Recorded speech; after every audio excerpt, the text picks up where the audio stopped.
everyone, welcome to another episode of Ask NDB Wealth month-end market update for the month of July. I am Harini Vijayaratnam and my colleague Vihanga Jayasinghe will start off today's discussion with interest rate. Thank you, Harini. So during the Treasury bill auction held during the last week of July, Treasury bill rates recorded an increase compared to the rates recorded in mid-July, with rates increasing by 25 to 90 basis points across all three tenors. Overall, however, the rates were down for the month of July compared to June by 150 to 300 basis points.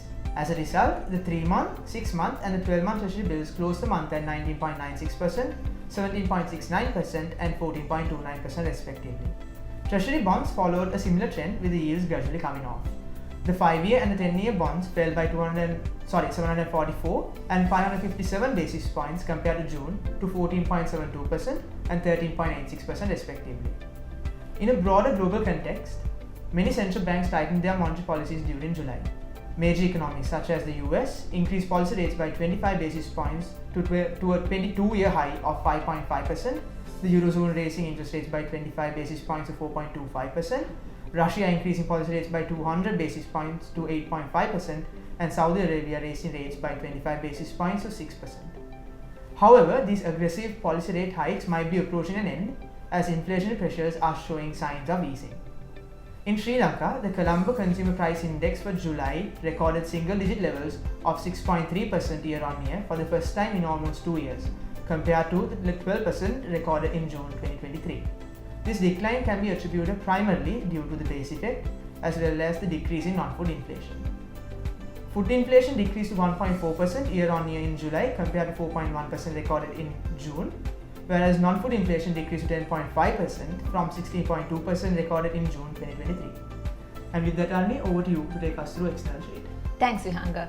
On 31st of July, Central Bank of Sri Lanka released its external sector performance report, which highlighted a trade deficit of $364 million in June 2023 relative to a trade surplus of $22 million in June 2022.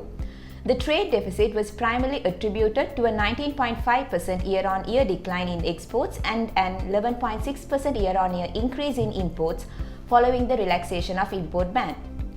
However, there was an overall improvement in the trade deficit for the first half of 2023, which reduced to $2.3 billion compared to $3.5 billion in the first half of 2022.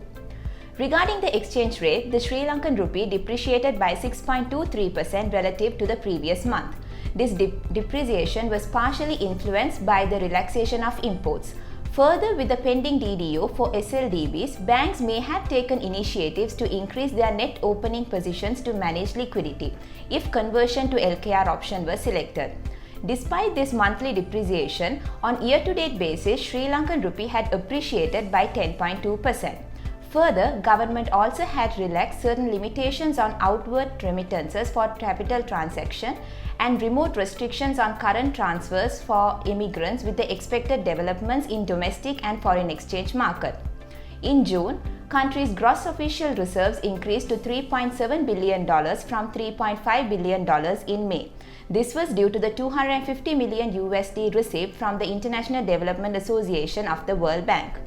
In the equity market, ASPI and S&P SL20 indices gained by 20.6% and 22.22% respectively in July.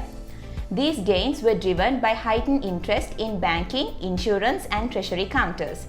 Additionally, the average daily turnover improved to 3.6 billion rupees compared to 1.4 billion rupees in June.